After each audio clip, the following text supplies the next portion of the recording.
This is Shackleton sitting up, wagging his tail because he wants to get out of the room, but he's going to keep me company for a little bit.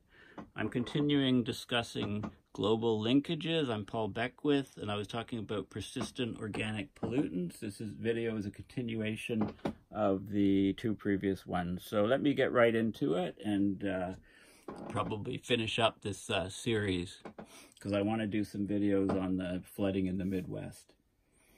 Okay, so let's go down to where we are here. Okay, so plastic pollutions. Let's talk about plastic in the oceans. Okay.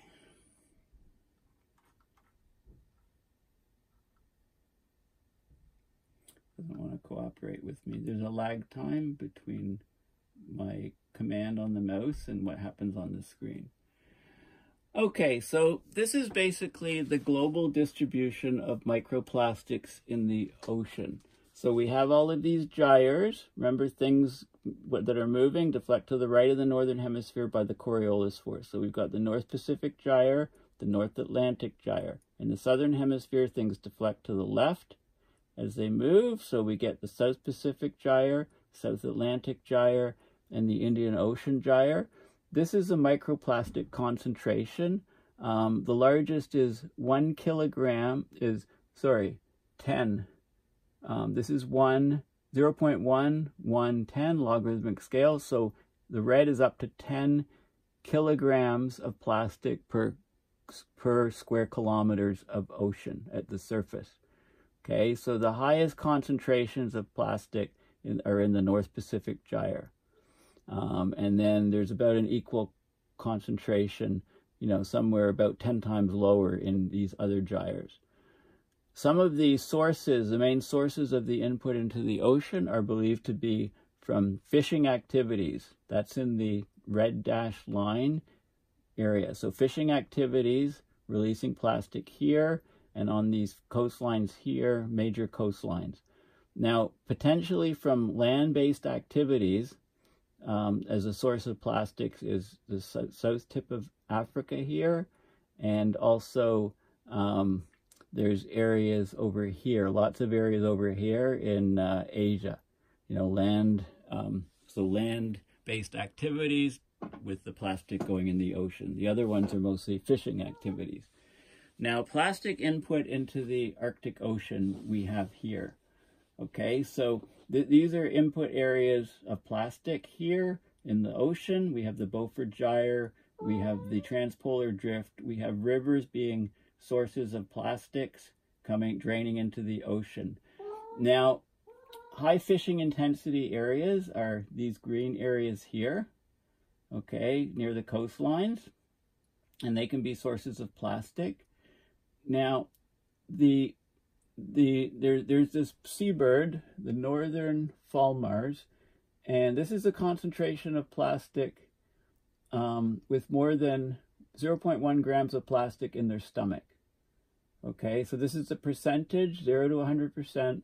They have more than 0.1 grams of plastic in their stomach. So what you can see here is, Sable Island, looks like 70 or 80%.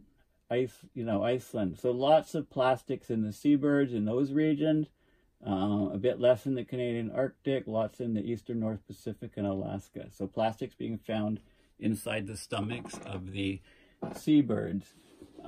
This is the Atlantic Ocean circulation coming in, North Pacific circulation coming in, and this is the, on land, this is the population density, inhabitants per square kilometer in 2015. So you can see more than 1,000 is the dark red areas, and it decreases over in the other regions. So lots of people over on the Europe side and Asia side that are in the Arctic compared to on the North American side.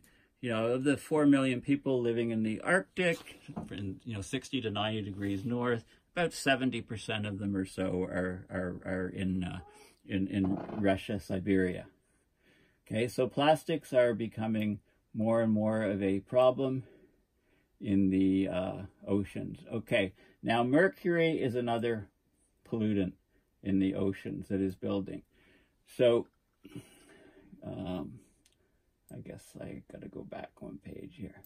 Okay, so this is the global use of mercury, and this is mercury that's found in Arctic soils around the Arctic Ocean. So these are all the different regions, okay? North America, South America, European Union, Africa, South Asia, Central Europe, other European countries, East and Southeast Asia. And the green, okay, the far right is the green. That's dental amalgam. So dental work still using mercury. I'm surprised it's still the case. Not, you know, that's the green. It's not a huge contribution. Measurement and control devices is next. It's from the right. It's blue. You know, think of the old thermostats that we used to have. They used to have mercury for mercury switches and things to measure, you know, the mercury would expand as the temperature rose, and then it would turn the thermostat on or off. Chlor-alkali industry is red, heavy here in Europe, not so much other places. Artisanal or small-scale gold mining is the yellow. Very significant in Asia, South America, Sub-Saharan Africa. These are the mines, mostly for gold, small-scale gold mining, that use mercury in the process to extract the gold from the ore. Batteries are gray here. And remember, you can Google this report and check all of this stuff yourself. Batteries are gray, so lots of batteries. Most batteries in the world are not using mercury anymore, but they still use them in East and Southeast Asia. Electrical and electronic devices is a light blue here, so just here really. Some in North America. And then vinyl chloride monomer, so some plastics and things, huge amounts in East and Southeast Asia, not so much anywhere else. So those are the sources of, that's the global use of mercury. And the red is many years of mercury emissions into the air from biomass burning and industrial sources combined, you know, is the red patches here. Okay. So this is mercury that is in the Arctic soils. Okay, mercury in the soils in the first 0 to 300 centimeters. So go down 3 meters into the soil, measure the mercury in milligrams of mercury per square meter. And more than 150 is the dark red patches, and then decreasing from there. So what you can see is you can see that there's lots of mercury that is in the permafrost. And as the permafrost is thawing, some of that mercury can be volatilized and go into the atmosphere and so on.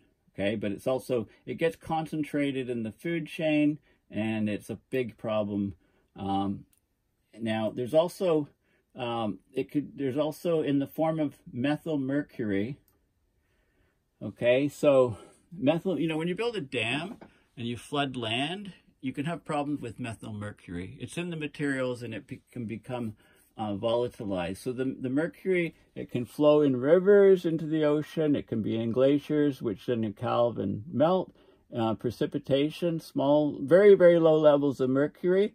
In the seawater, it gets into the algae, absorbed. As you go up the food chain, it gets concentrated more and more, and you can have 1 to 10 parts per million in the apex predators at the top of the food chain, and as you go down, you get less and less and less. So it gets concentrated into organisms. It's called bioaccumulation, and then it's very harmful to people that eat it. This is a level of pollutants in blood or breast milk of women of childbearing age. Okay, so it's showing. So what we see is this is 90 to 99 is the light red, or the light, and then the darker shade is 2000 to 2007, and then 2007 to 2014 is the darker. So this is DDE, which is, you know, the insecticide DDT breaks down DDE, and you can see the regions where it's concentrated in the red. This is the most recent concentration, large. PCBs used to be in transformers and things, some still are, is the blues. So the darker shade is the more recent time period, and PBDEs, polybrominated diphenyl ethers, used as flame retardants, are the green. Not so much, but coming on there, appearing.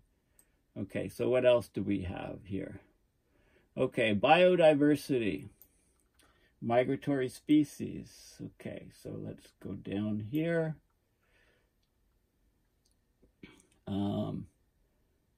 Okay, invasive globetrotters, hitching a ride. Okay, migratory species. Okay, so what we see is this is showing the main bird routes in the Arctic, in the globe and in the Arctic, large migratory ranges of terrestrial mammals in these regions here. Okay, so we get these migratory pathways and swimways for turtles and great white sharks. Here is the green, humpback and whales and things. It shows where their summer feeding grounds are. So this is gray humpback southern right whales. Summer feeding grounds up here in the north. Winter breeding grounds, they come further south. So this is basically the migration ranges of these things. So this is very interesting, showing that. Now, specifically in the Arctic region, then you have different migratory routes shown here. You have caribou over here. You have reindeer over here. You have the trends. If it's green, it's increasing populations. If it's red, it's decreasing populations. And then there's also the main routes for the cetaceans, the whales, and the pinnipeds, like the walruses, fur seals, and bearded seals, are the green. So these are the main migratory routes of whales, and then the pinnipeds here. Okay, so you can see that. And then let's go to invasive species. Okay, so we'll go down a bit here. Invasive species. I want to be on page 40 or something. Okay, here we go. I don't know, it's just this side that's the problem. The other side seems to be okay. Yeah, it's not cooperating too well. Let's go down just a bit. Okay, so the known numbers of harmful alien or invasive species from 8 to 15 is in this color, and then the darker color is from 15 to 56. Terrestrial invasion threat is in the brown regions. Global maritime transport, shown by these arrows, and so on. Okay, so most of the so you can see where the species are. Most of them are transported stuck to the bottom of ships, or in people's luggage as they fly, things like that. But mostly I think it's through ships or bilge water and so on. And this is the invasive pathways in the Arctic, okay? So we have the northern sea route coming here. We have the northwestern sea route coming here.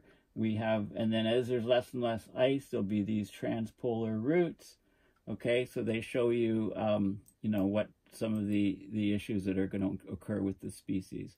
Now, this is very interesting here, okay? This is the hotspots for infectious diseases, and this is the northwest spread of infectious diseases, okay? So most of the hotspots for infectious diseases are near the equator. They're in equatorial regions. There's a high risk of new infectious diseases being observed, and there's various drivers of infectious diseases, and I won't go into all of them, but land use change is the biggest one now. Okay, land use change is a big threat for infectious diseases. This is Lyme disease in Canada, shooting way up over here, and this is so it shows that as the Arctic gets warmer and warmer, it's more susceptible to having problems with infectious diseases. And the last thing is, in terms of the ocean, the hotspots are the submarine canyons. And I think I'll end